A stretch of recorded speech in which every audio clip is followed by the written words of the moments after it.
أعوذ بالله من الشيطان الرجيم.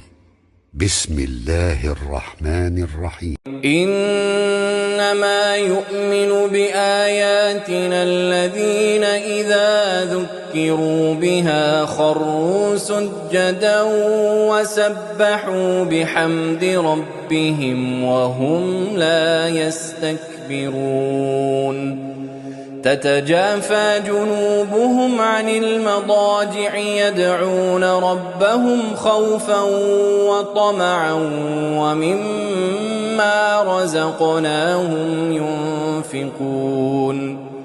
فلا تعلم نفس ما أخفي لهم من قرة أعين جزاء